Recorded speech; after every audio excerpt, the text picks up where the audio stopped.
Здравейте, пичаквата хора, аз съм УФБГ Пепи и днес ще си имаме втора част на много желаната поредица как се чисти вана. Ако ударим 20 лайка на днешното видео, ще направим трета част. Благодаря ви много за гледането и за цялата подкрепа и нека да започваме. Така, първото нещо, което ви трябва, те са две неща. Обикновена кухненска гъба. Тя може да се намери много лесно във всяко левче, във всеки супермаркет, няма да ви е трудно да го намерите. Второто нещо, което много лесно ще го намерите, е обикновен сапун за ръце. Той е много полезен и също много лесно за намиране. Така, почваме. Мокрим гълта, включим я малко за късмет и слагаме сапун. Нали, правим пяна, стане добра и почваме да търкаме ваната.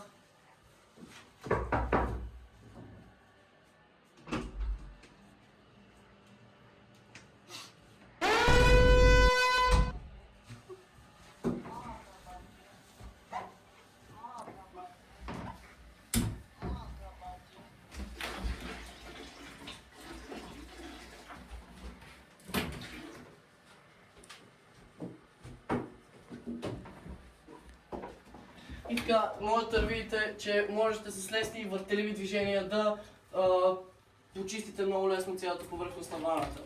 След като сте покрили цялата повърхност на ваната, слагате гъбата вътре, вадите, пускате душа и почвате да поливате.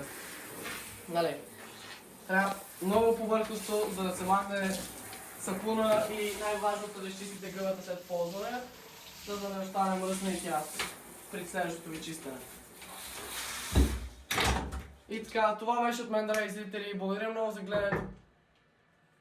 Благодаря много за цялата подкрепа.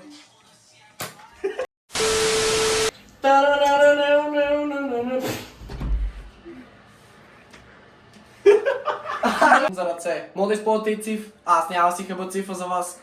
За да сте разпени. Добре.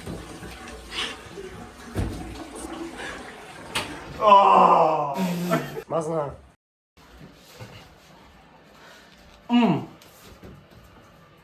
Колко чиста вана!